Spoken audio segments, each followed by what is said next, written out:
The main discrepancy, or where people get genuinely confused, is they look at the people that they look up to and that they're inspired by. Subconsciously, we believe that you are motivated. You have some sort of magical recipe that you figured it out. In 2015, you openly spoke about the period in your life where you said it started to fall apart. The cancer diagnosis, the financial rock bottom. It was the beginning of a season where life just kept coming at me over and over and over. I was exhausted. So Mia, when someone comes to you and say, I just cannot stay consistent, what's the actual formula that you can help them build consistency and stay on track? This is what brings you to a place where you are feeling good 90% of the time, nearly 24/7. So now we start. So Wonderful. Mia, you're very much known for the go-to person and the go-to voice for consistency and performance for entrepreneur, leaders, and anyone actually trying to show up for their own life. But in a world full of coaches, and everyone has like something to say, and most of them they say just grind anyway. Like we've seen all those voices online. Yeah, grind, do it, jab, and all that. So, what makes your perspective generally different? I think I can't stand those phrases. I can't stand the harder, better, faster, stronger. I'll sleep when I'm dead. Because I think I lived that for so long. I can't stand it because I know that it doesn't last, and we eventually hit some version of rock bottom and feel like garbage and have to turn our lives around anyway. So I don't think it works. I don't subscribe to that language. So I think for that reason, that is one of the biggest things that separates my messaging apart, is that I don't pretend that we don't live in this busy world where we don't have an abundance of responsibilities. And I talk a lot, especially to women.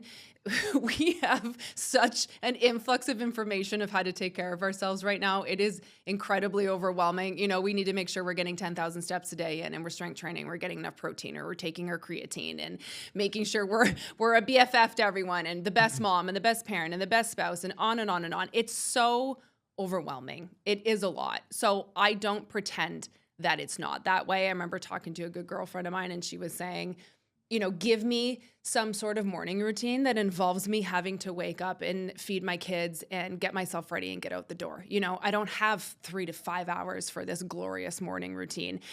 But she said it with such conviction, and I think that that's probably 99% of people. So I don't pretend that we are not overwhelmed and we are not busy. And I also don't encourage people. My first response is not to remove things. It would be nice, I'm sure, to have an endless amount of support in terms of assistants and, nannies, et cetera, but we don't all have that. So for me to sit here and say to you, don't go to work today, or don't feed your kids today, you have responsibilities that you can't take off your plate. So I encourage all of us to find the things in our day-to-day that give us agency and make us feel most like ourselves. And most of us are waiting for responsibilities to dissipate. We're waiting for our lives to slow down to then start focusing on ourselves. And I'm just as guilty of it. I think we're always waiting for this pinnacle of when things get to X, I will X. And that is just a fast way to stay miserable for a very long time. So I encourage people to find their own agency, to do things that make them feel most like themselves. And then that is where you are going to actually build energy. And this isn't something I've made up. It's called the self-determination theory, but I resonate so much with it because it is a way for us to build more energy to then continue to do the things that we don't necessarily want to do. Because I think at some point there is something that has to shift inside of us that pushes us, okay, I need to start going to bed earlier. Okay, I have got to stop skipping breakfast, But I don't know if we start there that we're going to stick to it and that it's going to feel uplifting and exciting and motivating. It feels like removing, my glass of wine on a Friday night when that's something that's actually making me feel happy and joyful. Instead of continuing to remove things from your plate like that, I encourage people to add things to their plates that make them feel most like themselves so that you have the energy to do the things that we need to be doing on a day-to-day basis, like the basics to actually feel good on a regular basis. Don't you think that sometimes, I love that, by the way, I love what you just said, don't you think that in most of the spaces or places, we tend to chase instant gratification, Yeah. and we skip the delayed one. Yeah, we do. And it's not our fault. Again, I think this isn't easy. You know what I mean? It's simple, but it's not easy. And we have things at our fingertips all the time. I am obsessed with ordering my groceries online and not having to go to the store and do that. It's so, oh my gosh, it makes life so easy. So we look at our brains are just wired that way. Yeah. How can I stay most comfortable? So therefore, how can I get the fastest results? It's the path of the least resistance. Exactly. By the way, I remember telling, so my wife and I, she's obsessed with workout. I hate workout. I work out because I have to. She works out because she loves it. to. And we go often to work out together. I'm the kind of person who, let's say, I start late the reps, and then when they say 15 seconds left, I'm done. At least you showed up. Yeah. So for me, like the way I sold myself, that's a trick, by the way. That's how I became, built my consistency in workout. Yeah. I started selling myself shorter steps. Yes. So Yeah. it was back in Dubai. I was zero in terms of workout. I never used to step foot in the gym. I'll be like, okay, you know what? I'll put on my clothes on. I'll drive the car. If I don't feel like it, I'll go in. If I don't feel like it, I'll leave. Do that. Get to the gym. Stay in the parking lot for 2 minutes. Okay, I'll go in. Yeah. I'll start the first rep. If I feel like it, I'll continue. If I don't, I'll leave. Start the first rep. Get all pumped up. Finish the whole workout. Feel very good about it, and then leave. For me, I'm ADHD, hyperactive, and every single thing you might imagine. I do know that if you show me right now a list of this or like 25 million things to do, my brain is gonna just freeze, and I'll end up probably searching for I'll clean the shelf. Yeah. Anything to avoid it. Yeah. Or like, I get that. or like, I don't know, like right now and this age, you can end up scrolling. So I get it. Like every single thing that you're saying, we can all resonate for it, and it has to be something which we can do. Yeah. And not, again, this, don't give me big words. Yeah. Sometimes my wife, and especially now we have a 10-month-old, and it's like a juggling, the company, being a good husband, being a good father, being a present father, let alone, that. And then, while scrolling, my wife sent me a reel for I don't know, also a dad who's kind of, he wakes up, works for 2 to 3 hours, and then spends time with the children. It's like, dude, that's a scam. There's no way in the world someone has all that figured. I love that. 2 3 hours of work, and and he's living on some kind of island somewhere. I'm not sure if But I mean, I think that just proves my whole point, Yeah, it's like this is a fictional character, you would imagine, or one that you didn't see the 20 plus years that it took to be able to get to that place where you can work 2 hours and 100%. right, and just so we all have responsibilities. But I think I love your story. I love because it's such a perfect example of you didn't want to go. You begrudgingly put your workout clothes on, got in your car, and you did it anyway. And I always say to our members or anybody I'm coaching, come in and do your warm-up. And if after your warm-up, as it relates to exercise anyways, after your warm-up, if you still feel like you're dragging your behind and you're tired and you feel flat, then call it a day. But 9 times out of 10, you will finish your workout. So I think the main discrepancy, or where people get genuinely confused, is I think that they look at the people that they look up to and that they're inspired by, 100%. and they believe that they are motivated, whether they will say this out loud or not. Subconsciously, we believe that you are motivated 24/7 and you have some sort of magical recipe that you figured it out. 9 times out of 10, the people that are consistent and that actually, let's say, work out consistently, they are too dragging their butts to the gym and don't want to be there, but they know that the gratification comes afterwards and how fantastic they're going to feel after. So even in busy seasons, I genuinely encourage people to stick to the basics and then flex. So if you're not able to get your 45-minute workout in, then do your 15 minutes or do your walk around the block. But at least you are continuing on with these habits that bring you into alignment. And actually, this is what brings you to a place where you are feeling good 90% of the time, nearly 24/7. 100%. But for me, my motivation is every single time when I finish my workout, I post a story of my Apple Watch. Love that. It's not for anyone. It's for me. Love that. I'm going to steal that. No, really, like it's for me. It's like me proving myself. I'm showing up. I showed up not for anyone. I showed up for myself. I showed up like because and some people find it annoying. Some people find it motivating. Yeah, who cares? Some they're like, you know what? Because even when I'm in Lebanon, I work out at or 5 or 6 a.m. They're like, dude, seriously, you wake up at 6 to work out? I was like, yeah, that's the only time I can squeeze stuff And that's in. what works for you. Yeah, like, but well, so going back on the point. So now with all those information, who is Mia when no one's watching?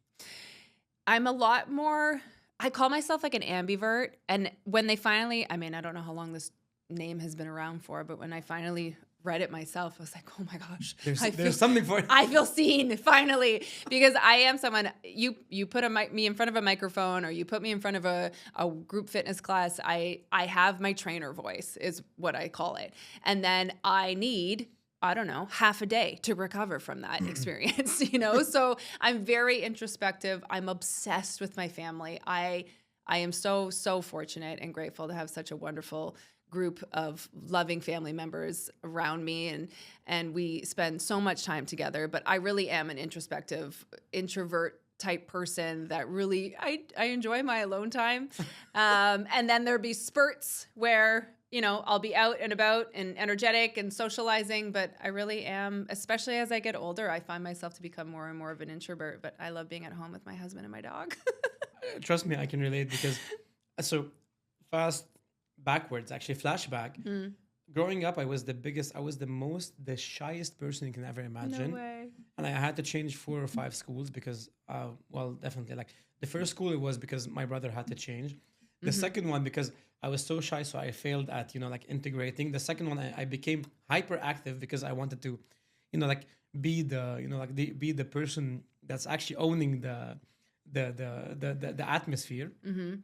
And at some point right now, yes, I love people. I'm an extrovert and all that. Yeah. But there's a time when I need to reset. You can put me, I can talk. I used to do kids' birthdays when I was younger. Like put me in front of like 200 kids and I'll take a microphone. I can make 200 kids dance. Literally, that's me and that's what I enjoy. But at the same time, I need to have my battery full to be able to charge around me. Otherwise, I can literally electrocute or ruin a full-on mood. So that's I can totally relate with what you're saying, and it makes sense. And I think the more that it's got to come with age. I think the more that we know ourselves, the more that we can feel confident in who we know we are, instead of trying to make excuses for it. I was talking the other day online about how I think the things that could potentially at times separate us from the herd, the 1%, the going to bed earlier, or the saying no, or even, staying in on weekends so that you can get your workouts in. I think we find ways to explain those things. We have to justify them. And I think the more that I really start studying, or not start, the more that I do study alignment and I study human behavior and consistency as it relates to performance, I'm realizing that that's your edge, right? These aren't things that we need to justify or explain. It's your edge, and we each have them differently. We don't all have to be the same, but I do think that is and can be what separates you from everybody else to continue to be the 1%, and then therefore going after your goals and dreams, because you're not sleeping away your weekends because you partied all weekend. Exactly. So Mia, you grew up in Elliott Lake in a very athletic family, and today you're a performance coach. Your career revolves around helping people show up and being consistent. Did you choose this path, or growing up in that environment made you feel like it or made you live it in a way? I think growing up in the environment, it was both. Listen, I showed up to grade 2 careers day in grade 2 wearing a striped pink and blue gymnastics onesie that my mom had made me. And I would typically put these on and dance in the living room. I wore that to Careers Day because I wanted to be an aerobics instructor. Wow. And Two. I was 8 years old. Eight. Oh yeah. And Two, so, second grade. yeah, everybody was showing up with these briefcases, and I just remember, Corporate. yeah, buns in their hair and glasses, and I didn't think yes or no about what they were doing, or I didn't care. I was just so enamored with this is what I'm going to do, and I just remember thinking it was so, I guess not even ironic, just meant to be that I ended up finding a not-for-profit and doing these workouts for years with a microphone strapped to my head and a version of like a gymnastics onesie. So I definitely think I was influenced by my parents, but it was something that was born within me. But I mean, I spent the better part of my childhood traveling around Ontario, watching my mom win triathlons. She was on Team Canada. She came third at Worlds. When I was young, she was an all-around superstar athlete. My dad, his nickname growing up was Super Cop because everybody was afraid of him because he was hardcore. And, he was a recruit. He trained all the recruits for the OPP. So he was incredibly, he would outrun all of them, and they were like half his age. So it was definitely nature versus nurture, a lot to do with my upbringing, but it was also something that was it's just been in me. Like, and I think we all have that. Yeah, it's there. It's just, can you listen to it? 100%. So when you decided to become a personal trainer, you were on a trip to Thailand, right? So most people, they come back with a tan. You came back with an entirely new career direction. So what actually happened on that trip? I mean, I've never really thought of it that way. It's like my friend is there. He's actually tanning love it there. with umbrella and I did do that as well.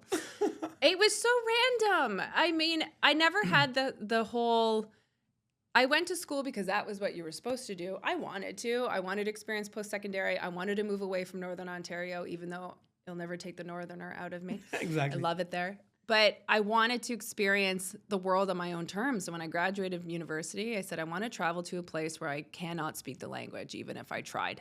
And that was my motivator. So I picked a place where I couldn't speak a lick of the language, and that ended up being Thailand. And everyone asked me, why are you like, why Thailand? I'm like, I have no idea. Like, you just... because I've went to Middle East, I don't know, like... Anywhere. Dubai. Literally anywhere. And I mean, it was a completely life-changing experience. I was a swim instructor at a public foreign exchange school.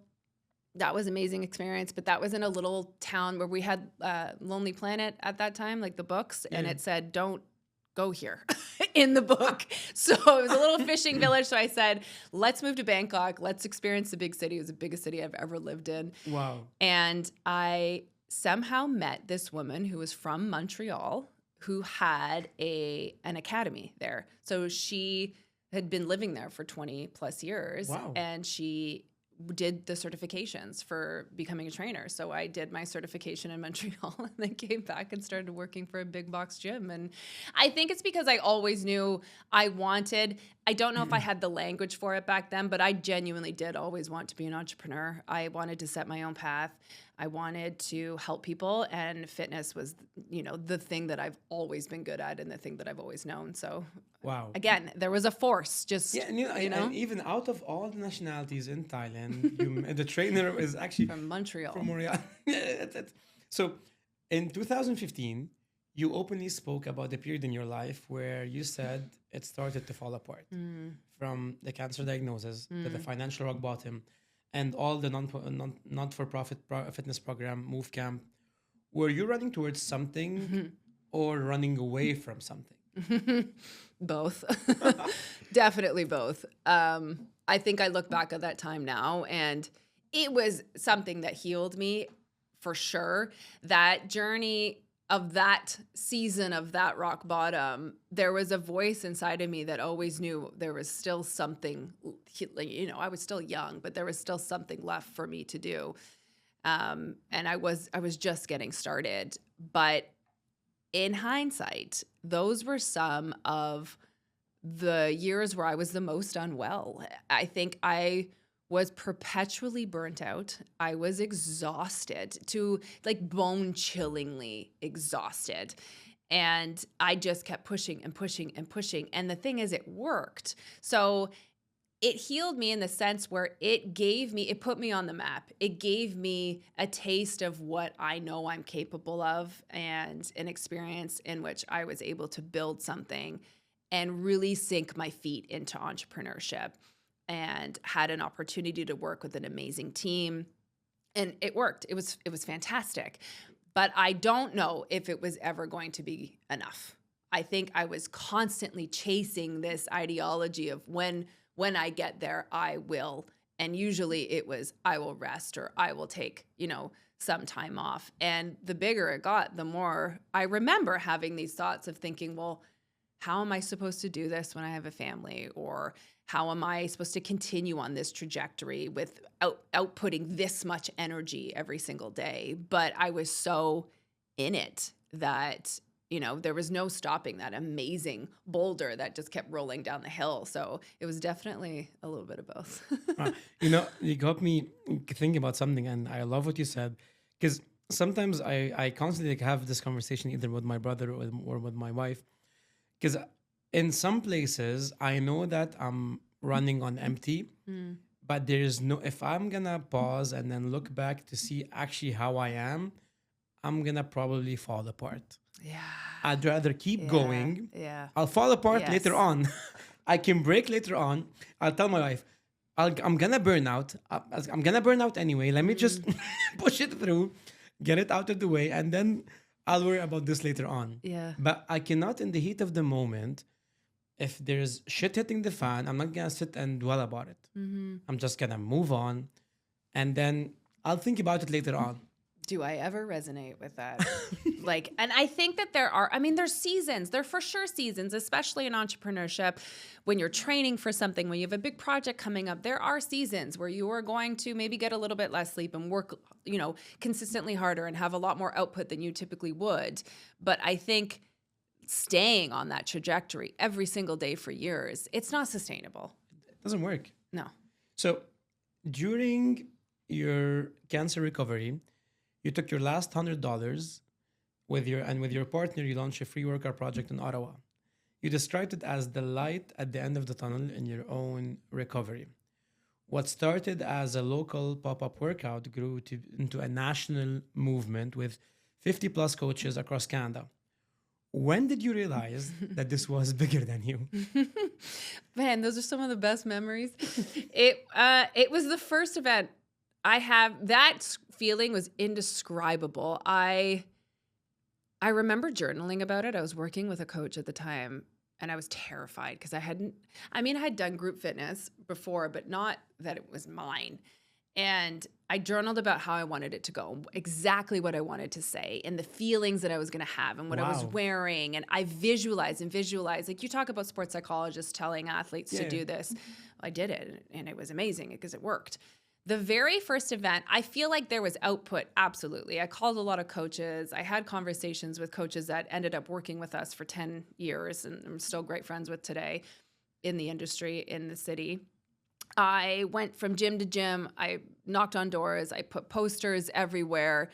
But it didn't feel like that much output for what we got, for the people that showed up. I remember standing on the Great Lawn on Parliament in Ottawa and thinking, holy shit, they came.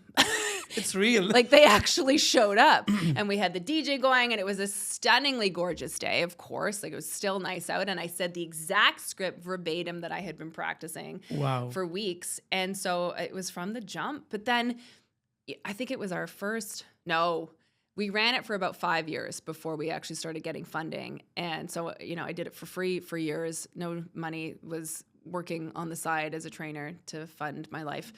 And finally got our first partner to invest some marketing dollars. So it was our $5,000 investment. Wow. I was like, and I dished out a little bit to the team, and I was like, nice work for the last, 5 years. 100%. Kept going, realized, okay, well, if this company could invest and become a partner, I could actually turn this into a business. And from there, I created a pitch deck, and we went to I cold called different businesses who could market to our community. And we landed in an organization that invested $40,000. Wow. And that's when I was like, okay, this could actually be something bigger than I had ever anticipated from the beginning. But it was from that very first workout that I was like, this is going to be something. Wow. You know, you got me thinking about something as well while you're talking. For me, like 6, 7 years ago, you know, we were a small company, my brother and I, and a couple of contractors and such. And right now, 7 years down the line, when I either get on a Zoom call, company wide, or even let's say if we do an event where most of the people are there, I stand up and I see 75 people sitting in front of me or talking to me. I was like, okay, wow, what we're doing is actually making sure that those 70 people, they're making their salaries to it's putting food on the table for 70 families. It's real. Yeah. And deep inside in my head, I'm still the same person who probably, I'm unemployable. I say that all the time. I was like, I didn't necessarily just choose this. I would have gotten fired or quit. You know, my like I spent 2 years in each company because I got bored and I couldn't stand it. And you know, I'm actually I end up leaving because for me, I either do 0 or 100. Yeah. I cannot stand who can stay in a bit like in a position where they're just doing whatever they need to do just to get the day over. For me, I need to wake up with my full energy, showing up on my best, pushing it to the limit and across even beyond limits, and then be happy about it. So that's why, you know, for me, it was jumping between company and another. And then now our business, this is my longest tenure in the company. Yeah, at some point you got to like plant some roots. 100%. Yeah. Like we cannot do it. No, it's more so than that. true. It's so true. So Mia, talking about COVID, I know it's not the best experience. It's actually the worst experience.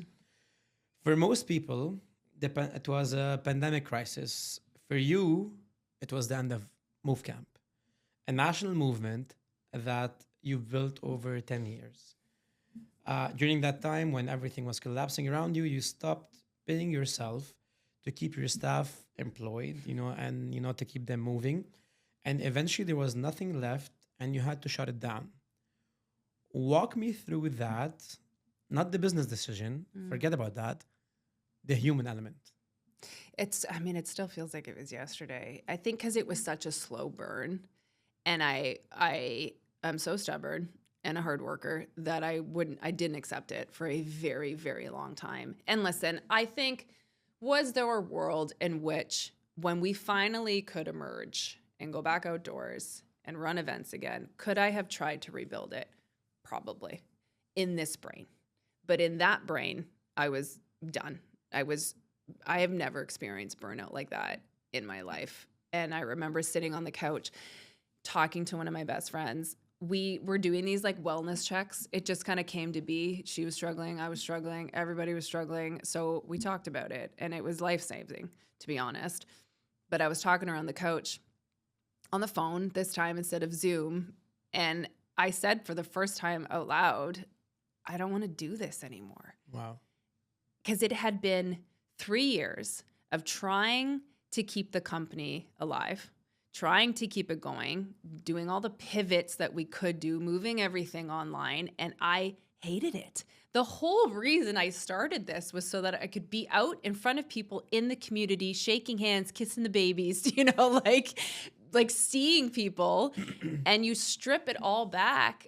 It wasn't what I wanted, but that aside, I didn't have the energy anymore. It was like running a race every single day, showing up at your top capacity every single day for 3 years with no breaks.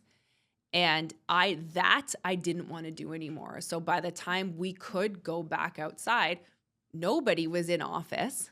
So running an event on Parliament Hill and even the other cities, it was usually landmarks across Canada. Nobody was in office. So the landscape had changed, and I could not fathom trying to rebuild the vision that I had with the zero energy that I had at the time. And so I said to her, finally, that was like admitting that I didn't want to do it, but it was so hard to say out loud because I couldn't believe it. I couldn't believe that after all this time and pseudo trying to save it and almost getting there, that I was giving up.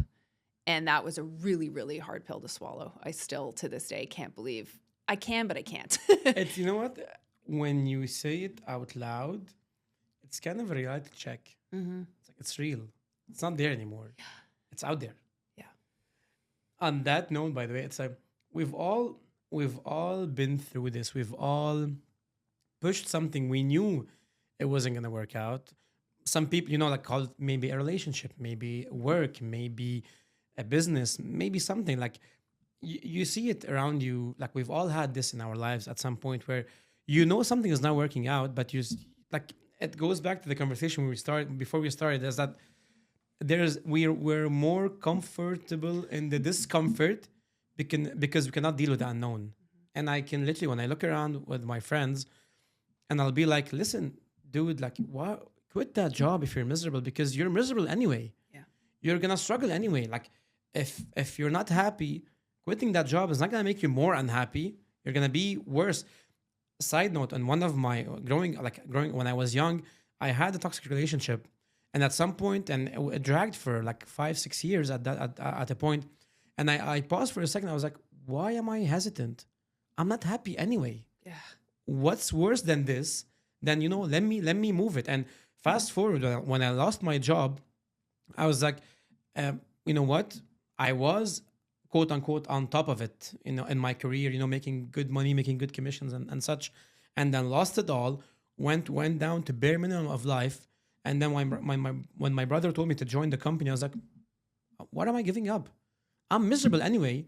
Let me be miserable doing something that I enjoy. You might as well, something might come up out of it eventually. Our stories they parallel. It blows my mind. I relate to that so much. I think it was saying it out loud, but I think I had expectations, right? You think when you land in a place, and this has happened twice in my career so far, you land in a place where this is how it's going to be forever. I'm going to live on this mountain and it's going to be glorious and I'm never going to suffer again. It's going to be amazing forever. I had this expectation that period should have lasted longer than it did. And unfortunately it didn't. And that, there's a lot of therapy that's happened to be able to understand that and to accept that, because I wasn't done. I was just getting started is what it felt like. And I think my team and my community felt the same way. It was devastating. It was devastating in a way that is really difficult for me to actually articulate, but I knew I had to choose myself. 100%. And as cheesy as that might sound, it was a do or die situation. I couldn't continue on down that path that I was. Like, I can imagine.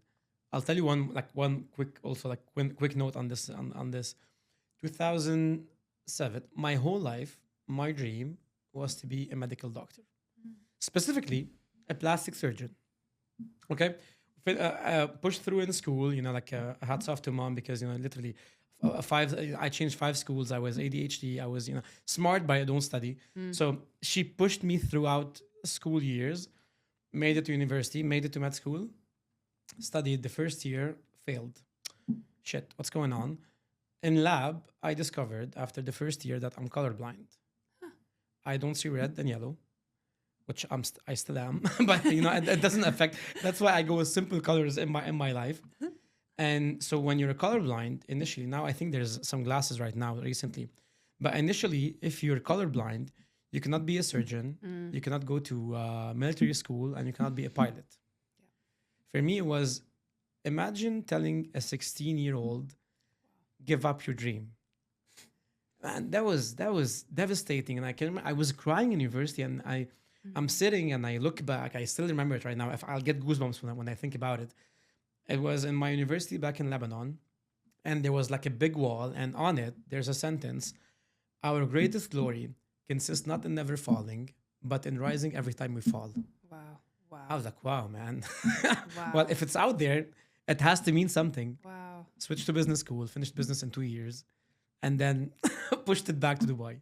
It's just, I think what I'm understanding right now too is I don't know that we talk about it enough. And I think we hold our grievances and our challenges and our difficulties in life so close to our chest that we don't really say, because especially when it comes to this type of thing, I think if someone were to, I don't know, go through a loss or a parent passes away or even a divorce, these things, we talk about that. But when it comes to the maybe a little bit more complex, more nuanced things like the loss of a dream that maybe was just budding and you were only told your family about, it's like, well, you'll be fine. Just pick another dream. Just keep moving on. But I think I'm realizing like those are the things that shape you. But it's 100%. fascinating because I don't know if we talk about it enough. Because I'll tell you why. We're always afraid to be vulnerable. We're in a world, especially right now with social media and the way everyone is portraying perfect life. No one's actually genuine. Like there are some days where we're actually vulnerable. There are some days where we actually we hate how things are going. It's not okay. Even if you're the most positive person in the world, you're not okay sometimes, and it's okay not to be okay. But we I don't believe that we've got to a place where we are comfortable with that. Because even like when you're talking right now, it got me thinking. The more like when I speak about things that hurt me back then, it does still hurt. It's still there. Yeah. But the more you talk about it, the more it will hurt less. Yeah. The more you mention it, the more you're gonna be more immune to it. But we just don't, because you know what? I think we grew up in a world where we just need to do this, tap each other, it's ourselves on the back, and then just move on. Get it over with. Yeah. Yeah. Because life doesn't wait. Just move through. Like pull up your socks, keep going, keep going, keep 100%. going, keep going. And I think we put expectations on how we think things should have gone and how long we are to grieve things. I think we judge ourselves if we've grieved too long or, this shouldn't be that big of a deal. It's fine. Yeah. It's fine. People have it worse than I do. Exactly. It's like, So we shame ourselves and we judge ourselves. And I think then you end up jumping into things that maybe you wouldn't have if you had taken more time to 100%. be in your cocoon. Move Camp for you wasn't just a business. It was something more personal. It was a movement that you built from the ashes during the hardest period of your life. So when the word response to losing a business is pivot, move on, adapt, how did you actually process that loss when everyone around you was telling you to move on? Which goes back on the same topic that we were saying right now.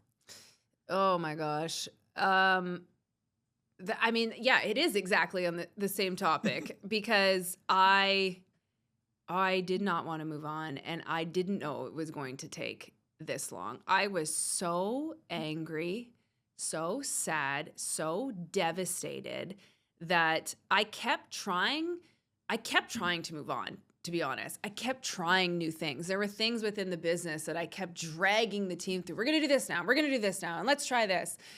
And because I wouldn't allow myself to truly go there, I think because I was so lost before I'd even decided to put it down.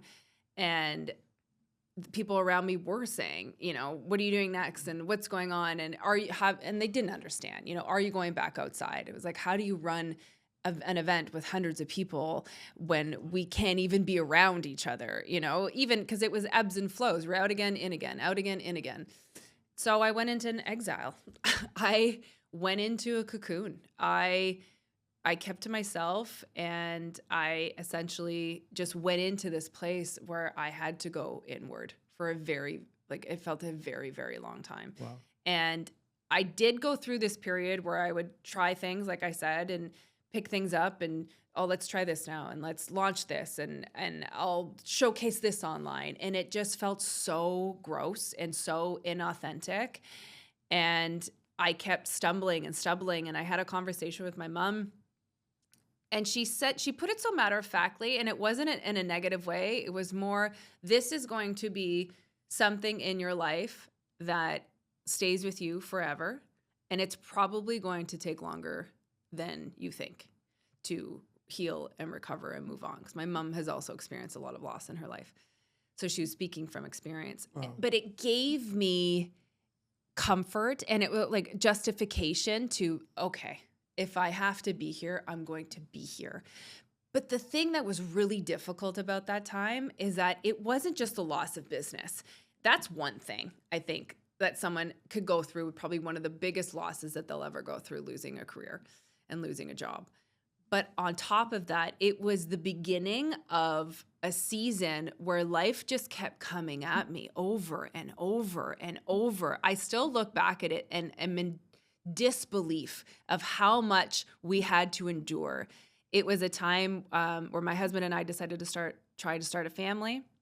And we went through 4 losses, which felt consecutive, one after the other, after the other. My mom was diagnosed with cancer for the second time. My dad was diagnosed with cancer for the second time. My grandmother had passed away. One of my dear uncle passed away. And then my grandmother passed away 3 months later. It was just one thing after the other. So it's one thing to have to go through the loss of a business, but to go through all of that at one time. I remember having that conversation with my mom and then giving myself permission. Okay, if I'm going to be here, I'm going to be here. And so in hindsight, I look back on that time and I realize that I made these subtle choices to practice things every single day, no matter what.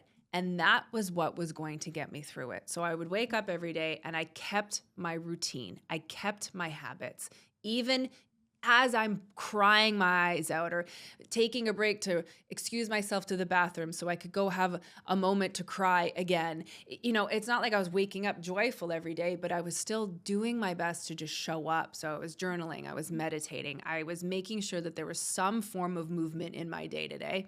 And I wasn't working out at a gym at the time. I was working out at home, and it was probably 15-minute workouts. And then I was making sure that I was nourishing myself and that I was getting outside. And I look back on that now and I realize that that was my alignment. I might not have used that language back then, but those habits and those acts of doing a version of my routine that I do when I'm at my best, flexing, was what got me through it.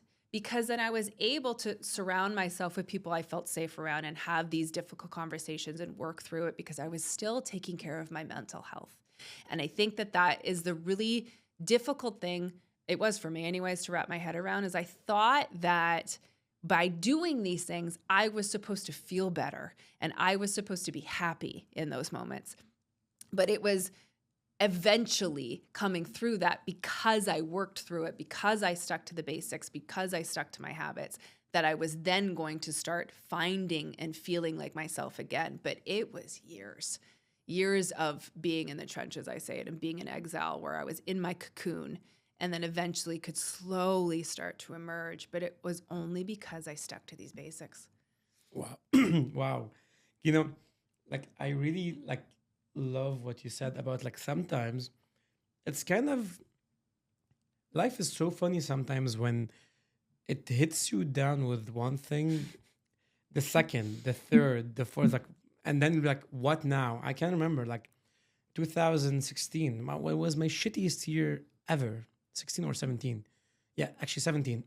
It was the year where, so I was working for Hasbro, the toy multinational. I was the happiest guy in the world, making tons of money, living in Dubai, traveling around, living the life. I was 26, and that was the happiest thing I can do at that time. And I was you know what? I'm not happy anymore. I want to change. Because being me and doing what I do, I kept telling them that I wasn't happy for a while, and then my manager couldn't do anything about it. The HR chose to ignore it. I was you know what? I'm out. I'm just gonna resign. Resigned, left to a different company. Oh, while resigning, so I had taken my an upfront on my salary to pay my rent at that time in Dubai. I was and I was literally spending so much money, knowing that at the end of each year, because I closed so many, I had a good sales number, so I make good money, good commissions, and good bonuses. I was you know what? It's fine. Even if I'm maxed out on my credit cards, I can take this money, close out my credit cards, and then I'll be fine. It was a good amount. So resigned, and then I talked to my manager. Okay, let's make the calculation so we can clear our checks and balances to be able to, so I can move to my new opportunity. And he'd be yeah, after checking with finance, you owe us $2,000. I was wait, what? Wait, let's roll back. So there's my salary, which was at that time probably $7,000 or $10,000, and I'm supposed to get another let's say $30,000 in bonuses. And what happened? He's oh, So the bonuses, because you haven't, we usually pay them in March, you're leaving in Feb, you won't get them. You had you took your money up front, so you're gonna deduct it from your salary. So I left broke, literally. I paid $2,000 and left the company. I was like, fine, you know what? Positive, new journey, new company, we'll go there, make it happen. Went there, it was 2017, it was the shittiest year for media. And I'm changing jobs and changing companies and changing even. So I used to sell toys, now I'm selling media. So I needed some time. 4 months down the line, the company was letting go some people, and I was the first one to be let go.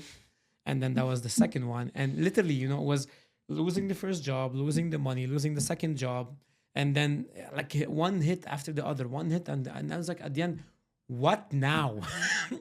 And so trust me, like you kind of know it when, and people they look around you. What's really sad for me is that at that time, when you think you have people surrounding you, when shit hits the fan, there's probably 3 or 4 people. That's it. Yeah.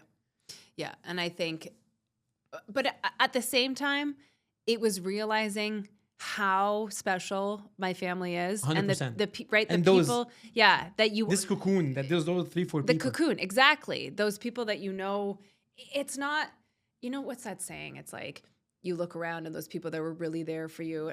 I Yeah. think about the people that are always there for you, that have always been there for you. I 100%. think those relationships got richer. I think I just took them for granted in a sense because, it's my family. 100%. Of course they're going to be there. But realizing, these are my people. Yeah, they're there. Ups and downs are there. They're there. And I told my friends at that time, like one sentence stuck to me, that some people are good to you as much as you're good to them at that time. Yeah. There's 90% of people that used to be my friends. They used to be friends with the Mark, who was fun, who used to get them to good parties, who used to, like be the heart of the party or doing the barbecues and doing that. When that person went, those went with him. And guess what? When that person decided to change his life, they criticized it and they hated it because they wanted him to be the same loser. For me, it was loser. For them, it was, oh yeah, you're fun.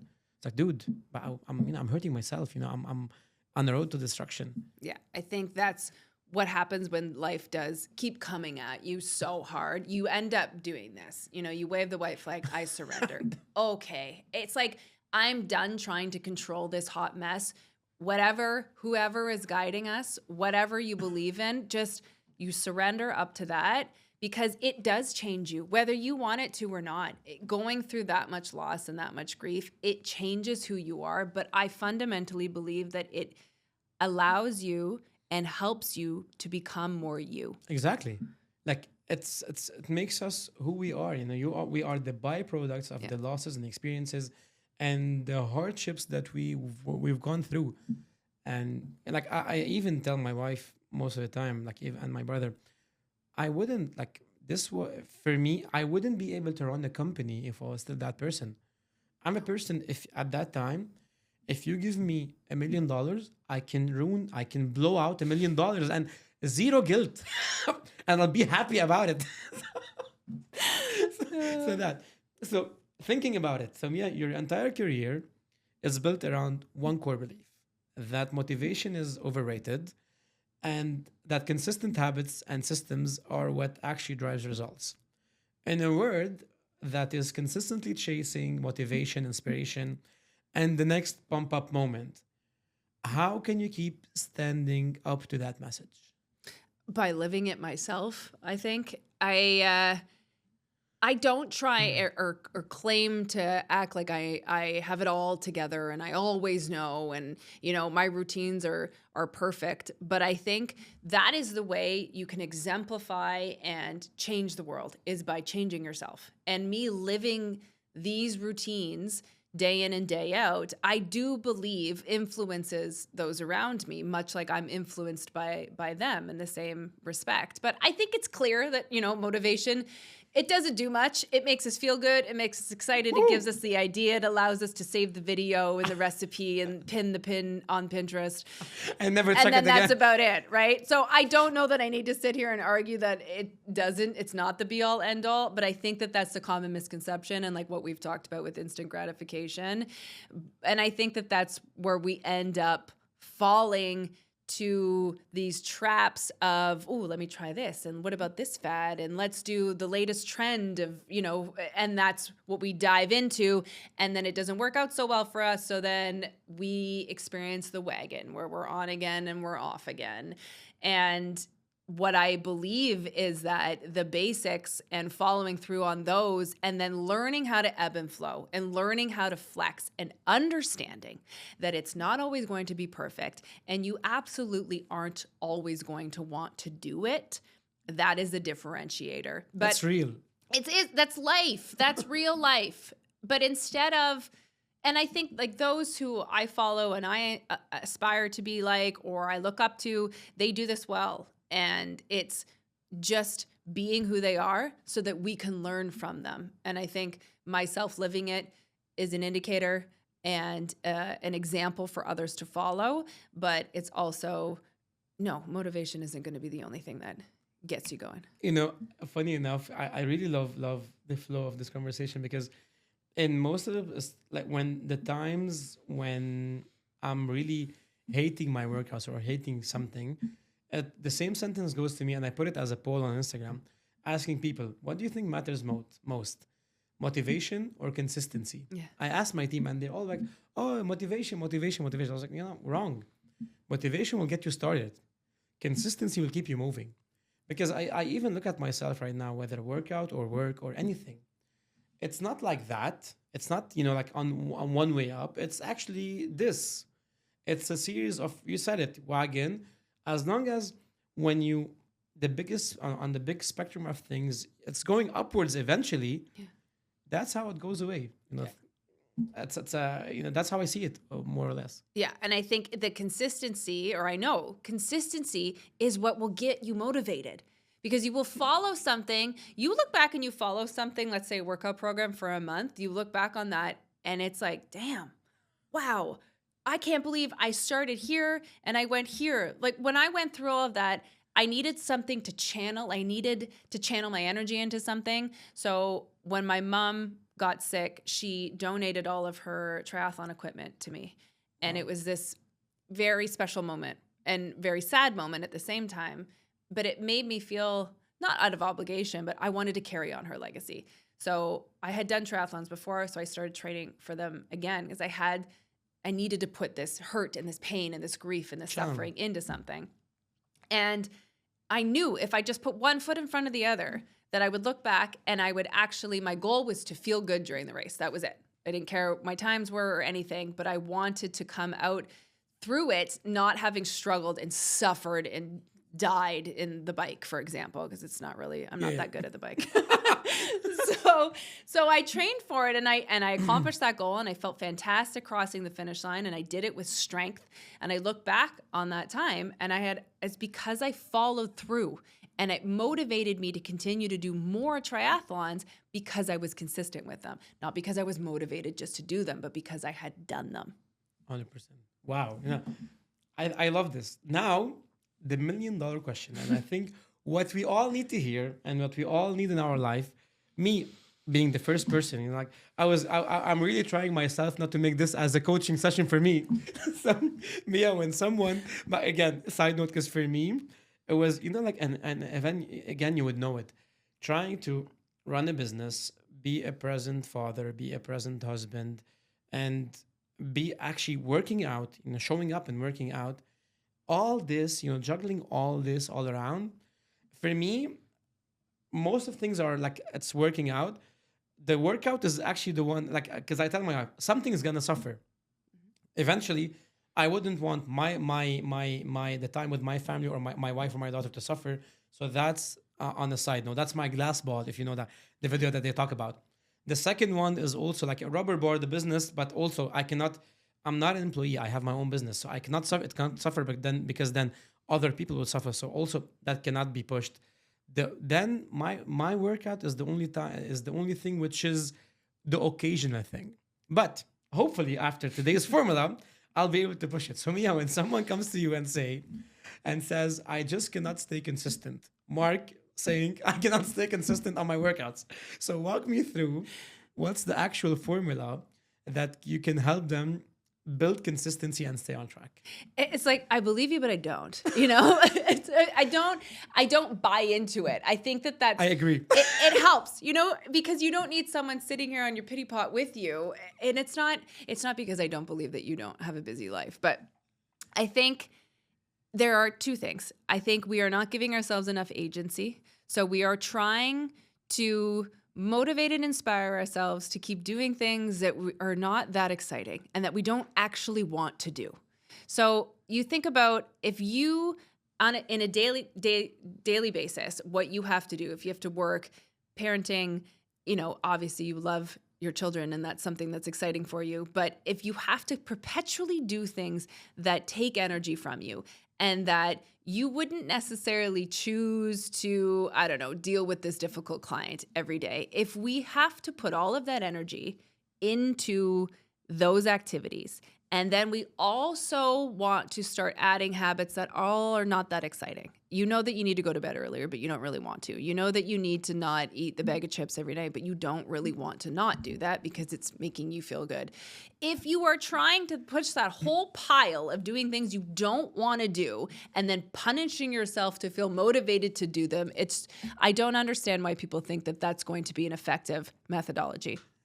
So I encourage people, like we talked about, to give yourself some agency in your own life. So sign up for the book club that you've been wanting to do. I decided to start running triathlons. Sign up for the tennis league. Call the friend that you've been missing and say, let's get together for the weekend. Do something that makes you excited perpetually, that makes you feel most like yourself. So you set the playground, you set the landscape to allow yourself to start feeling like yourself, even if you're busy. To feel like yourself, to feel good. For me personally, this might seem so not fun to someone else, but I decided I don't want to drink anymore. I stopped drinking. And that was really exciting for me. And I sound like such a nerd saying that, but it was an exciting moment because I was so sick and tired of not feeling good.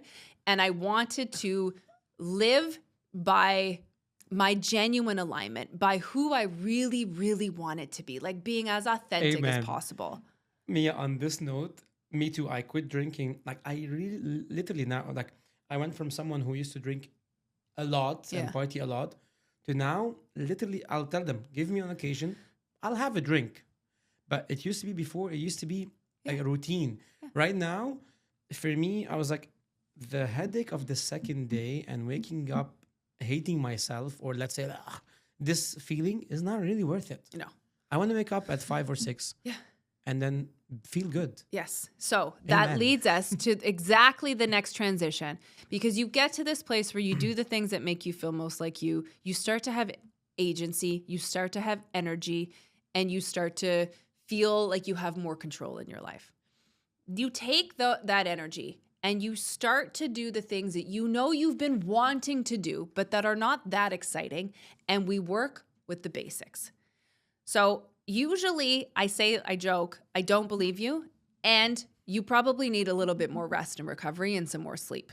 If we don't have a lot of energy and we don't have a lot of agency in our lives, it's not that exciting to encourage yourself to eat properly, to exercise, to get outside and go for that walk every day, because it is hard. We have to fit this stuff into our already busy schedules. But when you have this energy, you start to develop motivation for you to want to take care of yourself. And then it's about sticking to the basics. So you're looking at my core 4, which is not stuff that is a completely groundbreaking, but we're talking about a sleep window, making sure you're getting to bed and waking up at the same time every single day, that you're nourishing your body in the sense that you are not allowing your blood sugar to ride a roller coaster every single day. You're strength training and you are exercising and movement, as in getting outside. And that is it. And you follow those basics. But the key differentiator is that when life comes at you And when you're working on a busy project or when something else gets in your way, you don't decide to then start again on Monday. You get off the wagon. You realize that there is no wagon. There is only a continuous path that is your life that you are living. So you flex and you bend and you ebb and flow, and so your workout that you start with your program, that is your strength training program, that's 45 minutes. You take that and you do one set of it. You do a workout for 15 minutes, or you walk around the block. Your perfectly prepped meal plan turns into you getting a roasted chicken and a bag of vegetables, and that is your dinner for the evening, or that is your meal prep.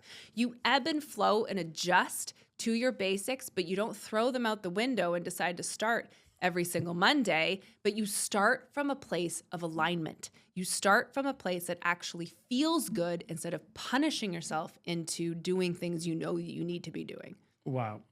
I agree with you. And now I'm thinking about it.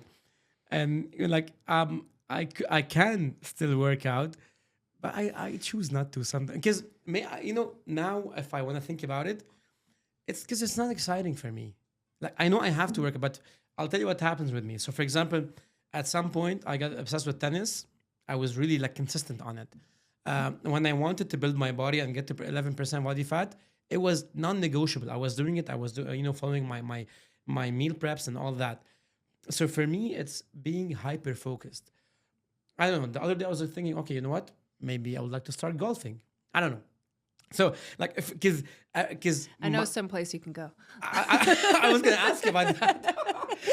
You know what? And for example, here being in Canada, being in Ottawa specifically, what I enjoy, let's say everything, and the walks back when we were traveling, I never used to enjoy the walks with my dog because it wasn't walk friendly. Here, when the weather is good, I walk every day with him 45 to 1 hour sometimes. And so I put my AirPods on, I get my call, I do some calls on the go because I can. So the workout part, I agree with you. It's not I can't do it. It's not exciting for me to do it because, the business is so hard to run, but because it gets me excited, again, because I love it, I do it every single day. So I just need on my workout, so the social would be to find something exciting. Well, and it does have to be exciting, and it has to give you some sort of reward, right? You have to feel some level of euphoria at the end of it. But I do believe that at some point there is a decision that you have to make. Do I want to continue feeling like this? Usually the answer is no. Okay, then I'm going to have to make some changes, right? But it doesn't have to be everything. I think what we have a tendency to do is go all in on either a fad or 17 different things. We try and have a 17-step morning routine and then punish ourselves for it not fitting into the already busy schedule that we have. I think the main differentiator here, the thing that separates a lot of these fad programs, is that it is something that fits into your actual life. Yeah, 100%. And for order for that to happen, you do have to get honest with yourself. And if you are only getting 3 hours of sleep at night, getting up at 5 o'clock in the morning to do a workout, you are going to be perpetually disappointed in yourself every day if you try and set that standard for yourself, but you are not setting yourself up for success. 100%. I set myself to failure, actually. And that feels gross. That feels awful. You feel perpetually disappointed in yourself. So I would say start with one of the basics, and just let it be version 1 for the first 4 weeks, and watch yourself slowly develop these habits. A habit is not built just over time. It's built at how many reps you are doing, how 100%. many times you're doing it every single day. But you have to give yourself some time. And the way that you're going to keep doing that is by carving out time in your day for yourself, or doing one activity a week that makes you feel like yourself, that makes you feel like you have control of your life, because then a switch flips in your mind where you are able to make these choices that you know are better for yourself, that you know that you have to do, but you just have to keep flexing with them. So the formula is: step 1, cut everything back. Step 2, the core foundations, between sleep, strength training, daily motivation, nourishment, and nothing else matters. Make it on a schedule. We have to have time. And yes, I'm the biggest advocate of candor. So my ADHD and my hyperactivity, I cannot live without my candor. My wife makes fun of me, but literally, you want me to do something, put it on my calendar because I'll forget everything, Yeah. literally. And I love the fact of doing the minimum. So Yeah. for me, maybe it gets annoying because with travels and being busy, the baby, the dog, the husband, and all that. You're right. Like doing maybe 15 minutes is better than doing nothing, or having like maybe a grilled chicken and just like some vegetables is actually better than having McDonald's. Although like guilty, I love McDonald's, and everyone knows it. Depends who you ask, yeah. So like I think this is perfect. Well, I'll keep you posted on that. So Mia, most people fail at consistency at like at the same point. Where is that point and why does it keep happening? I think we have expectations that it's going to be easier than it is and that we should be there, right? How long is this going to take? We have these expectations. But usually that is over a weekend or we have an event. I just had my cousin's wedding this weekend. It was so fun. It was so fun. Or it's after a vacation. We come back and those vacation habits or that weekend habit has crept into the following week. So on vacation, we're having, especially in an all-inclusive, you're eating a lot more dessert than you normally do because it's right there and why wouldn't you? But then you come home and we continue on with that habit. It's the most common mistake that people make. So we then start, oh my gosh, I fell off. I have to start all over again. I have to start from ground zero. And that could not be more of a fallacy. That's the perception and the idea that will hold you back. Because all you would actually genuinely have to do is go back to your basics. So I came back from this wedding. Monday, I took a rest day. I walked my dog. I ate consistently so that my blood sugar was balancing out better. Tuesday, I was back in the gym.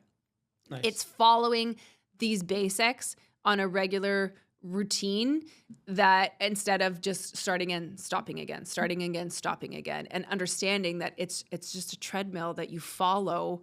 And that is what's leading you to your consistency instead of having these constant stop gaps and then shaming yourself for it because you went and lived your life. Thinking about that, I think that's what happens to everyone during Christmas week. Yes. That you have this whole week of between Christmas and New Year and all that. And then some people kind of cruise on it the whole time because you're like, yeah, I've messed up my diet. You know what? Why not?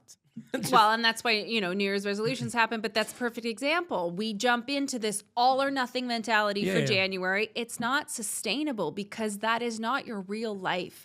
And you set yourself up to live in this shame storm that doesn't feel good. I think we all see it in the gyms literally the whole time. January, it's back. Feb, crickets.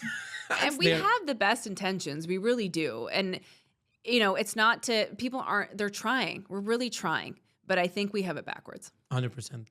Yeah. Is there like a daily structure or routine that you personally follow that you would say that this is the foundation to staying consistent? I think one thing I meant to mention, because this is what allows me to be able to do this, is setting a standard and setting boundaries. So setting my routine and not allowing the opinions of others or my own insecurities to infiltrate that routine and those boundaries. I want to be in bed at 9:00 every night. That is what works best for me. I'm up at 5:30 every single day. I want to and need to get enough sleep so that I can train in the mornings. My routine consists of strength training 4 days a week, making sure that I'm eating regularly. My family makes fun of me all the time because they say, even my nephew, you're always eating. And I'm like, how do you go through life not eating? I don't understand. I make sure that I'm maintaining proper blood sugar balance. I am spending time with those that I love and making sure I'm getting outside to get my steps in every day. I meditate and I journal. And that is what works for me. Those are my core 4. Those are the things that I follow every single day and they flow. And I've been doing them for decades. But because I am able to ebb and flow with whatever's going on in my life, as I explained in my story, I can adjust where I need to. But these are my non-negotiables every day. 100%. So consistency, Mia, is your main message. Yet you have lived through phases and seasons of collapse and consistency and some of the most challenging times anyone can imagine. from diagnosis to loss, how do you stay true to your own belief and your own consistency across that? I stay true to my own belief by making sure that I'm working on myself and I know who I am. If I know who I am, then I'm able to firmly set my boundaries with respect for myself, respect for others, so that I can follow through on the things. You have to say no to a lot of things. There's a lot of noise out there. If you genuinely want to feel your best and you want to follow through on your own alignment and on things that you know will help you feel your best, you do have to say no and you do have to set boundaries. So I think knowing who you are and having confidence in yourself and working on that, however that looks for you, maybe it's therapy, maybe it's talking to a friend, maybe it's journaling, maybe it's meditation, whatever that looks like for you, that makes you bulletproof. That gives you an opportunity to, even when it's uncomfortable, to stick to your boundaries and stick to your alignment. Actually, I love what you're saying, because it's kind of, for me, like me and my wife, we started thinking like about the question, like, what fills your cup? So like each one of us, okay, what fills, now we both have an answer for that. What fills her cup is her workout. What fills my cup is, for me, like, I'm a very religious person. So I need to make sure that I have my time to pray and practice and be that. So for us, I make sure to our life doesn't affect her workouts, and and also she supports me on making sure that I can practice and do my religion, the way I want, and how much our religion the way we want. So it goes back to what you're saying, that so I need some, regardless of, people will make fun of you on regardless of what you do, whether you sleep at 4 a.m. or sleep at 9, they're gonna make fun. If you're healthy, they're gonna make fun. If you're not healthy, they're gonna make fun. If you're fat, they'll make fun. If you're skinny, they'll make fun. If you're an entrepreneur, they'll make fun. If you're employed, they're gonna make fun anyway. So fuck it. So true. It's so true. And I think that just comes with experience, life experience, probably age. You start to give less fucks. You start to stop caring what everybody thinks. Yeah, I'm thinking, like, I'm a person. The person sitting across you is a person that literally, I used to be the biggest party person. They used to make fun of me because I used to party and drink a lot. I stopped drinking and partying. I focused on my business. Now I became boring. It's like, dude, give me a break. You can't win, so might as well just do it anyway. 100%. So thinking about it, Mia, today you are the founder of the Mia Lifestyle Method, and soon to be author with your book Aligned, coming out this fall. That's exciting. Thank you. And you also co-own the Sport Performance Center with your husband, even. So Swing Golf and Fitness Center, which I'm going to ask you more about it. So scaling an existing business after losing something as a personal and, like, as successful as Move Camp really shows that you live up to what you teach and what you preach. Consistency. So how did you have the drive to start all over again after everything that you went through? Wow. Hit me with the good questions today. I do have to say, there is a lot. I owe a lot to my husband, Evan. There was a time where I was more lost than I think I was letting on. And one day I was sitting in my office. I'd go through the routine. I'd wake up, one by one. Our partners called me and said, "Yeah, like, our marketing budget, we're cutting it. You're the first to go." It was like these dreadful conversations about how we were losing our funding, one after the other. So then I would have to have the conversations of firing my team and saying, "Listen, we don't have the funds. This is how this is going down." So I'm sitting in my office one day and I'm staring at a blank screen. I'm staring at my computer, and he comes into the office and he says, "Can I take you for lunch today? I can't watch you do this anymore. I can't have you staring at a screen all day. And I can't do this anymore."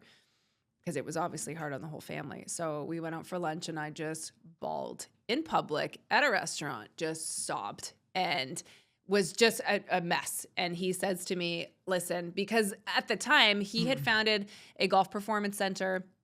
It was the only thing that most of us could do. It was a sport that flourished and his business was skyrocketing. But he had a different problem, to the point where it needed help. Otherwise, it might have started sliding backwards. That's a very good problem to have. Exactly. So it was kind of, you look back at like divine intervention, and he says, "I need your help, and you're really good at this. You're really good at business. I can't think of a better person to do this with. And obviously there were hesitations. We were a married couple. We were going to get into business together. It was like we took a year to really figure that out. That was fun. But a lot of it had to do for sure with him and his support and his relentless love. And he gave me so much space to figure it out and didn't judge the process or how long that took, and gave me an opportunity to continue to work on the skill set that I had, because I was also devastated because I felt like I lost my identity, but also I wasn't doing anything that I was good at. I was like, I had all of this skill set, but I wasn't able to practice it anymore. So he gave me that opportunity.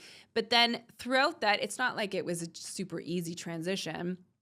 Throughout that, there was a voice in my head that would wake me up in the middle of the night for years, deep in my chest. And it was this ache, this pain, this voice that would not go away. And it was a reminder of, you still have things to do, and this is what you're good at, and you need to be doing this, and you need to be back on stages, and all of these things that I knew that I wanted to do. But I realize now that I do believe our subconscious and ourselves are really good at getting our attention in a way that we know will actually listen, because it was just this nagging voice, and it felt painful, and it hurt. Guilt. And yeah, so then I finally woke up one day and I sat down and I said, okay, what do you want? What are you trying to tell me? What was this voice trying to explain to me? And after I actually paid attention and stopped trying to push it away and reason with it, I listened and I said, what do you want? And it was a more soft, gentle voice that expressed back that you're not done. And there are things that you still need to do. And all you have to do is keep continuing on this trajectory and keep trying. So it was in those moments where as you said, I put my feet on the ground and I decided, okay, like with your family business, this is what we're going to do. We're going to scale Swing Fit. We're going to make it incredibly successful. And at the same time, I'm going to put one foot in front of the other, and I'm going to continue to grow my brand and my business. But I'm not going to have expectations that it's going to be built tomorrow, or that I'm going to be wildly successful in a very short amount of time. I'm going to hunker down, I'm going to stick to the basics, and I'm just going to put one foot in front of the other. But it was this voice that was relentless. And I think we all have it. I do think most of the time it's probably from a negative connotation. And if we just sat down and listened to it, it would, because nothing is against us, especially when it comes to our subconscious. Everything in you is here to support you and guide you. So if you actually just listen, like I did, it'll surprise you. And even, funny enough, Mia, our brain has the tendency to always take it to the negative side sometimes. Yeah. And it won't be that bad eventually. But we're going to jump now to like quick cards. So describe a moment for me where you knew that the old version of you was gone. It was more of just a series of moments where I'd leave a room and I was like, I didn't even want to be there. Why did I go? Or I would have a couple glasses of wine. I was like, why did I even do that? It was these little moments where I realized, ironically, it was at New Year's, where I was, my resolution or my intention for that year is I'm going to be as authentic as I possibly can. So it was a series of moments that allowed me to realize that I wasn't really living up to who I really wanted to be. Wow. And what's a belief about success you held 5 years ago that now embarrasses you? That it doesn't have to be so grand scale. You don't have to have 1 million followers. You don't have to have thousands of people showing up to things for you to make an impact. We are all making an impact in our own way every single day, simply by being who we are. And I don't think that we give that enough credit. Wow, this is gold, because the other day, like, I was kind of it's very funny. I was talking to actually, Sabrina from Center Town, I believe. Yeah. And I was talking. She was explaining to me the concept of what they do, and I was like, it was very funny because now things made sense to me. So while walking in Westboro or in Center Town or anywhere, let's say in the country, and you see, for example, when you're on 417, there's those like maple, kind of like a maple shape on the poles in the middle of the road. Yeah. And I was driving the other way to Montreal. I'm thinking there's someone's job who actually to put those, Good point. or even when the cycling parts, the cycling poles, which now in spring they'll put them. And I walk around, it's like that guy's impact. Like, the guy is actually making impact. So I'm driving, and I can see that person's effort somewhere. And you're right. Like sometimes we don't have to have a million follower. We don't have to have the biggest following, or it doesn't, like this video, like for me, it was also struggling for me, like really, like, and it still is. You put your effort into content, you put your effort into things, and then you post a video. Sometimes it works, sometimes it doesn't. You get shares, you get mocked sometimes, you get criticized, blah, blah, blah, all of that. And then on the second point, a photo of someone in a swimsuit would do like a million followers, Right. or a celebrity who just, or someone who's actually all over silly and stupid, which I would never do, because stupid and silly and ironic sells, and they get more views and more followers than you. But you'll be like, do I want to do this? No, without me saying like, I don't want to do this. Screw it. Like I'll do whatever I feel is right for me to do. Although yes, I might sacrifice my following or the numbers, but it has to feel like me. People, when they watch my videos, or when they see my pages, and they sit with me or watch the podcast, it has to be the same person. I cannot be annoying in one place and then be funny in the other place. So Yeah. it has to make sense. And it doesn't, I mean, it doesn't have to be a bad thing or a good thing. It just is. You can aspire for those things, but it doesn't have to be that way. And there's nothing wrong with being on a big scale. But I think we get away from remembering that we are all making an impact 100%. regardless. And as long as we're doing it because we want to do it, so the outcome, or the numbers are coming along. Like when you're doing a business, you do a business, the money will come along. You're not doing it for the money, you're doing it for the fun of it, or you're doing it for the passion that you have, hopefully. Exactly. Tell me about someone who believed in you before you even believed in yourself. It has to be my husband. It was definitely Evan. I can't express to you the grace that he presented me with during that time. It was just an understanding that I was going through the most difficult time in my life up until that point. And he was relentless. He was relentless in his love and his affection and his understanding, whether he genuinely understood it deeply or not, because it was my experience. How could he understand like exactly how I was feeling? But it was the way that he showed up and the space that he gave me to move through those 5 years was, yeah. And it's one of those things you look back now and see so clearly. For like, I keep saying it the whole time. It's like the biggest decision that impacts your life is actually choosing the person you would marry. Yeah. Because that's the whole thing. That's So that's so work is something. This is something else. This is when the lights are off and everything is down. Yeah. This is the person that you're gonna be with. I'll tell you like a quick story. So my wife and I, we used to be in Dubai for a while. I used to be in Dubai for a while. She was in Lebanon.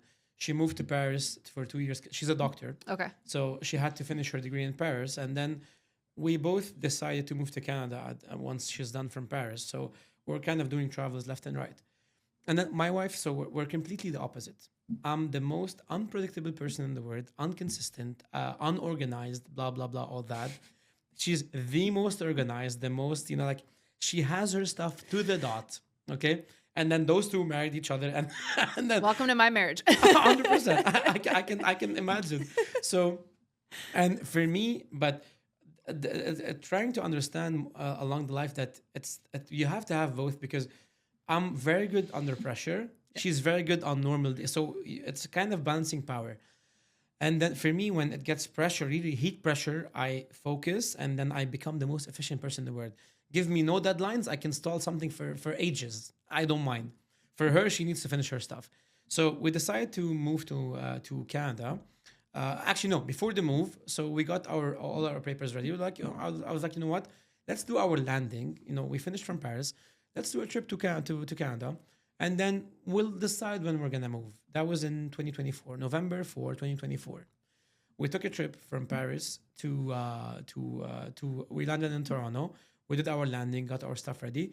So the plan was to spend 1 week in Toronto, 1 week in Ottawa, 1 week in Montreal, and then So we get to sense the country and then decide when to move to Canada. While leaving Paris, we decided that Miriam was pregnant. My wife was pregnant, and there's a baby coming. We're like, okay, fine. You know what? It's along the way, let's do this. So we landed here, did our stuff. Meanwhile, there was a war in Lebanon, so we couldn't go back to Lebanon.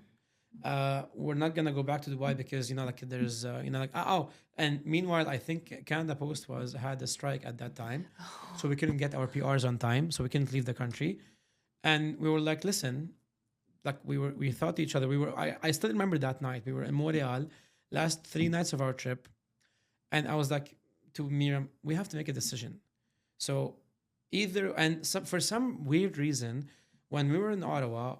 I'm a person who likes to plan sometimes, or I'm very curious. So we saw two apartments. Just I was like, let me see the apartments here, just to have an idea whenever we decide to move, what to expect. So we saw 2 apartments, and then in Montreal we were like, let's make a decision. Are we leaving or are we staying? Because we cannot leave. You're pregnant, so we cannot leave. First of all, Lebanon is dangerous, and we don't have in Dubai. Or in France, we don't have our healthcare because we canceled everything because we were moving. So we're like, you know what?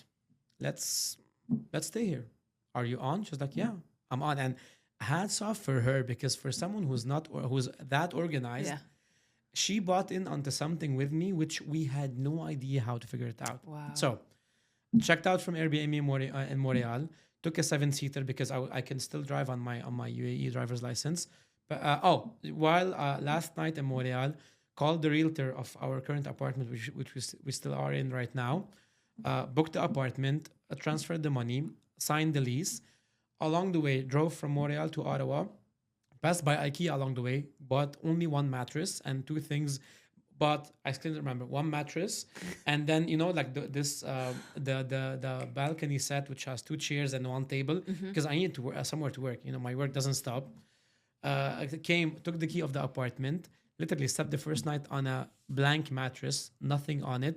Second day, woke up, went to IKEA. Again, in Dubai, everything is service. So you go to IKEA, they come to you in 24 hours to install the bed and such. Here, I had to learn about TaskRabbit and then delayed deliveries. So rented in a F-150, put everything in it. And Miriam was pregnant, so she couldn't do the effort. I had to pull everything on my own. My best friend was like a carrier, like a small carrier. We literally built a house and a life in 3 weeks, including a gym membership, because Altea was opening. So we're like, you know what? We're in a new city. We don't know anyone. We want to work out. I came excited. I was like, honey, I got ourselves in Altea, the best gym in Canada. That's overall. hilarious. She was like, yeah, but we don't have our clothes. I was like, shit, I missed that. So, okay, you know what? Get out in the car, go buy some workout clothes and come back. So on this note, yes, choosing the person that you want to do life with is everything. For me, knowing our difference in characters, I would never imagine that, like, when we were younger, maybe having this would have been, we didn't think what if. We thought this is the end goal and this is what we're doing. Yeah. And hats off even to like she's the biggest blessing of my life, along also with Melanie, our like the small one, because whenever sometimes I get stuck in something, or I have the tendency to keep on taking things on my own without even saying a word, because I'm not a complainer. I'm a person who is just I keep moving until I burn out. My husband's the same way. So trust me, You sound very similar. 100%. So I hear that. So hats off for the life partners on that. Absolutely. Mia, what does success actually? Oh, actually, wait. That's even a better one. What's the one thing that you are still afraid of that you have never said it out loud? I don't even know if I've said, I don't know if I've said this to anyone. I think the thing that I would be the most afraid of is reaching the end and not having done all the things that I said I was going to do. And not even at least trying. You Wow. know, having my dream board with my Pinterest photos and the vision that I have for my career and the life that, you know, things don't always go the way you want it to, but knowing that I didn't even try, it still terrifies me. But it's actually the thing that keeps you going. And my dad says this to me a lot. If it's the fact that it scares you means that it's meant for you and it's something that's the reason why you will keep going. It's a 100%. little bit of fear, a little bit of fire under your ass You to need like this. keep you actually going. But it's so sad to me. It's crazy to me that we will die with these dreams and these goals and these visions for our life with inside of us when we still have so much time, most of us, to at least try. I think 100%. that's so sad, and it terrifies me. So Some of us cannot live with what if. yeah. Like I don't like we don't have what if, let's have something else. Yeah. I think that's what motivates me to at least put one foot in front of the other and just do 100%. something every day. 1%. Yeah. What does success look like for you today? And is it different from what you imagined it would have been before? It's wildly different. It could not be more different. It's so much more grounded. I think if I wake up and I feel vibrant and energetic and I had a great workout, that is success to me. Having a calm nervous system, having a home that is organized, a family that I love, people I get to share this life with, an ability to try to do on some level practice my passion, my health. It used to be so, I didn't know it at the time, but it used to be so out there, it's so based on achievements. I've had this many followers, or not followers on social, but I mean in the community, and I've done this many events and I have this many clients and I make this much money. Of course those things matter to a degree depending on what your focus is, but it's not, you realize it's not, again, like you're catching me right off of a weekend, spending an entire weekend with my whole family. And it was so magical. And it seemed so silly because at the end of the day, it was just a wedding, but it will be a moment that transforms me. It will be a tiny moment in my life that will be a pivotal moment, because it reinforced the realization that is what really matters. 100%. When, funny enough, I can really relate on this. If you ask 10 years ago, 10, 15 years ago, I wanted to do international business because I wanted to have a kind of life where I'm working for a multinational, or my business or a multinational, where I travel to every single, to countries, I go to conferences and such. And I got to live that. I got it two ways. I got it once when I was employed, and the second time for our own business, for digital revamp, because I get to for the past 4 years, I literally have to travel. Literally, I was even traveling like twice or three times a month to different countries across. Even before our wedding, my wife was going. She was my fiance at that time. She was going insane. So we had our wedding 4 years ago, 5 years ago. And before that, I had a conference. So I did the following trips. I did Beirut, Dubai, Dubai, Beirut, Beirut, Dubai, Dubai, Vegas, Vegas, Dubai, South Korea, Dubai, Dubai, Beirut. And my wife was like, being a doctor, she's like, are you waiting for any more viruses to take in different countries? Yeah, before you get married. So for me, at that time, I thought that and even first year down the line, when we were married and we were living in Europe, so we got to see Italy, we got to see Netherlands. We traveled to 6 or 7 countries. When you're in Europe, it's very easy. And it was fun at that time. Funny enough, right now, last week, my parents also were visiting. So my parents were in the US with my brother, and then they took a flight and came to Ottawa. And we were we did coffee and we went to Mooney's Bay, took a couple of chairs and, sat down.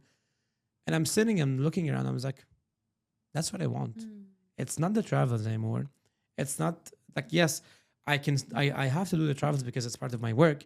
But for me, looking around, seeing my family healthy and seeing, my wife, my daughter, our dog, all this together in one place with my brother, this is life. That's what it is. That's what matters. That's what it is. Yeah, exactly. So Hats off to you Special. to make me realize that on that.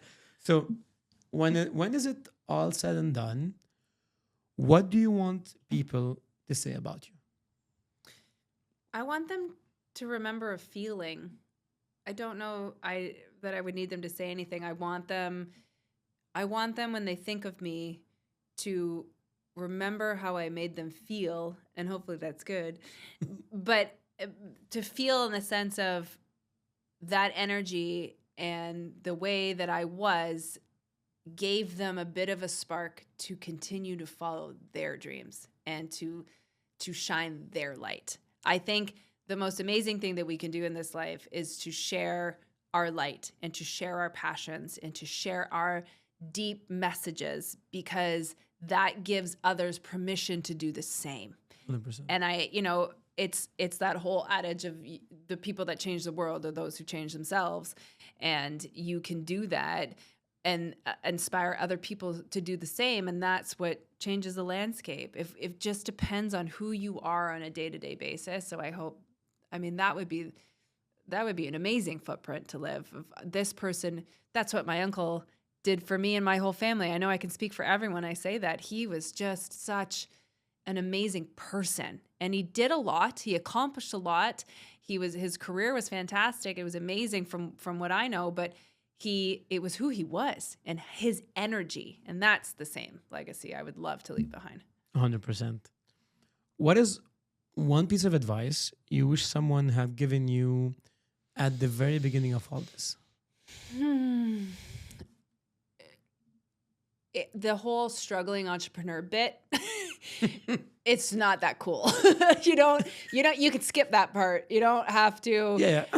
Practically speaking, the biggest thing I would ever recommend to anybody who wants to choose a similar path is to find the thing that pays you first and then do the other thing. It's not, you don't have to bootstrap it. You don't have to have those years where you could barely afford groceries. It's not cool anymore. It's not, you don't have to have that be part of your story. It's getting more expensive. Yes. And way more stressful if the thing that you are passionate about has to be the thing that has to pay your bills. That's not fun. You don't have to do that. I wish someone had pulled me aside and said, stick with this job, stick with one thing, and then continue to build your passions. You have the energy for it. Do it all, but get paid and have your bills paid instead of having to have this passion pay your bills. Could not recommend that enough. No, gold. I think this is amazing.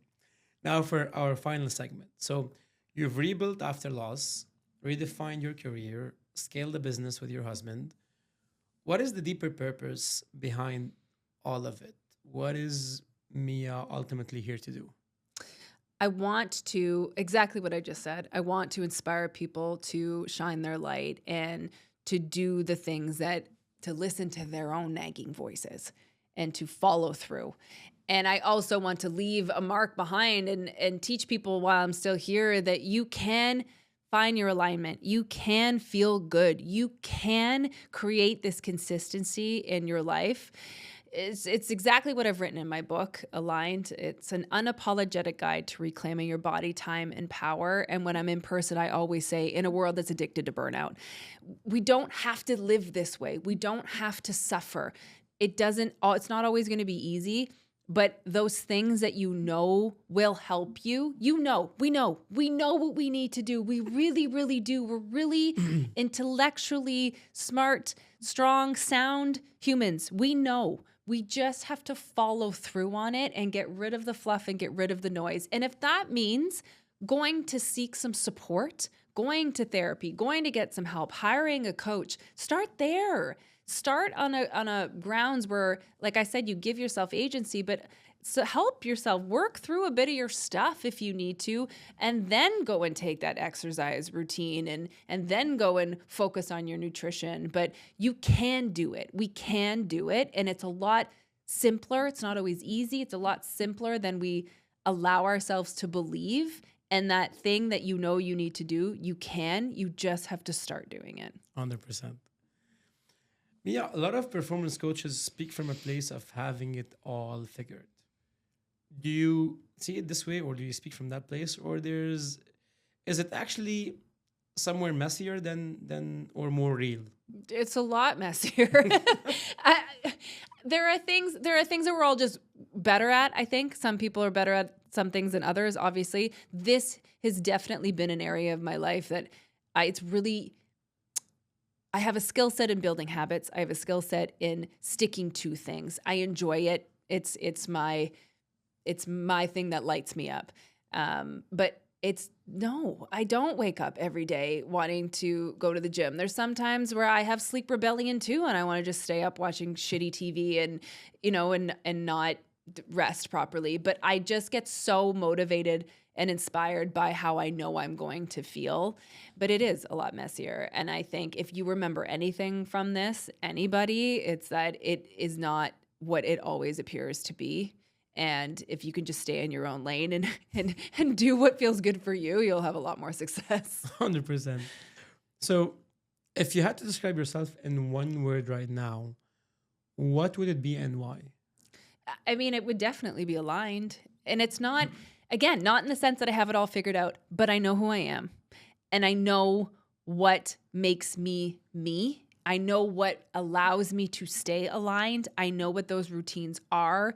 As boring as it may seem from time to time, our bodies love consistency. They love boring routines. They love the same patterns every day. And I know what those are. And so I feel very aligned more than I have ever in my life, which is why I feel so passionately about teaching this. Nice. When you were talking, you were saying, I know what makes me Mia. I was like, that could be a nice name for your next book. Should be What Makes Me Mia. I love that. That should be cool. Quite. And now thinking of that, and then to wrap up. So, and the famous question which we always ask. So there's a question which we ask at the beginning, which I asked you already. So who are you when no one's watching? And then the last one would be to wrap up. What is next for Mia? What's next for me is growing this on a larger scale. So my book coming out in the next few months, closer to the fall, sharing this message a lot more. There's a lot of speaking that I'm doing and being in front of a lot of people so that we can have these dialogues and we can have these conversations and I can give people permission live to take care of themselves. I'm also releasing a series of guidebooks, e-guides that gives practical steps, like a day-to-day, step-by-step. How do I build alignment in my life? How do I create these consistent habits? What are these habits? What does that look like? The nitty-gritty of it. Continuing to scale Swing Fit. We have huge plans and helping all of our members, all of our athletes be the best versions of themselves and find their own alignment. That's awesome. So now to wrap up, if someone is listening right now who's exactly where you were before Move Camp, broken, broke, and scared, what is the one thing that you wish someone had said to you that no one actually did? I wish someone had said this to me throughout multiple seasons of my life, that life is not happening to you, it's happening for you. Even the most devastating, the most heartbreaking moments in your life, not that there's always a reason, but it will make sense. And there will be good things that come out of those experiences. So if you're in a place where it feels dark and you feel like you need to go in your cocoon, do it, because you will emerge and you will come out a better, badder version of yourself, a more you version of yourself. But there will be a reason. It will make more sense. Not necessarily always a reason, but it will make more sense. Awesome. Mia, that has been fully mind and like brain enriching, and I cannot wait for myself first and our listeners to put those frameworks into action. I'm extremely grateful for one of the best conversations I've ever had so far, and thank you for being such a blessing, and thank you for being a great motivation. I look forward to reading the book as well. And I look forward to seeing, I'm one of your best followers as well. So I'll keep that in mind. I'm gonna start tagging you when I do my workouts. Yes, please. Yes. So I love that. Thanks a lot. Thank you. And keep on moving. And thank you for being a great motivation. Thank you for having me.